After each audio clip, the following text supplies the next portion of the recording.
Hello, మీకందరికీ స్వాగతం. ఈరోజు మనం ఒక అద్భుతమైన మాయాజాలంతో నిండిన కథల ప్రపంచంలోకి అడుగుపెట్టబోతున్నాం. తరతరాలుగా మన తాతయ్యలు, నానమ్మలు పంచుతున్న ప్రాచీన మరియు ఆధునిక తెలుగు నీతి కథల ప్రయాణమిది. ఒక కథకుడుగా ఈ మాయా పుస్తకంలోని పేజీలను నేనొక్కొక్కటిగా తిప్పుతూ ఉంటాను. ఆ కథలోని అద్భుతాలను, విలువలను మనందరం కలిసి ఆస్వాదిద్దాం. రండి, మొదలు పెడదాం. అయితే ఈ కథల్లోకి వెళ్లే ముందు మిమ్మల్ని ఒక చిన్న ప్రశ్న అడగనా? అసలు ఒకరిని నిజంగా మంచి స్నేహితుడుగా మార్చే లక్షణమేమైయుంటుంది? ఆలోచించండి. ఇది చాలా ఆసక్తికరమైన ప్రశ్న కదూ.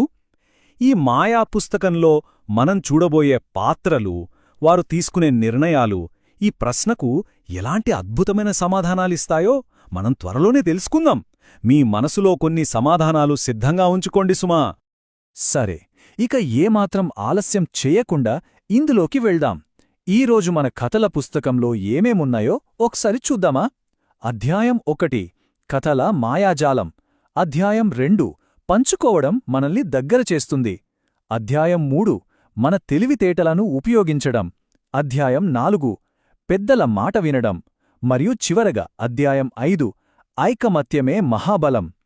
ఎంతో అందంగా ఉన్న ఈ పుస్తకంలోని పేజీలను ఒక్కొక్కటిగా తెరుద్దాం. మొదటి అధ్యాయం కథల మాయాజాలం.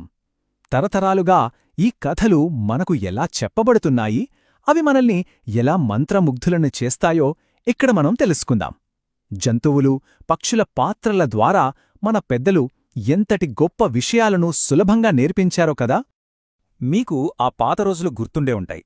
2003 నుంచి 2007 వరకు మన టీవీల్లో పంచతంత్రం అనే ఒక అద్భుతమైన సీరియల్ వచ్చేది.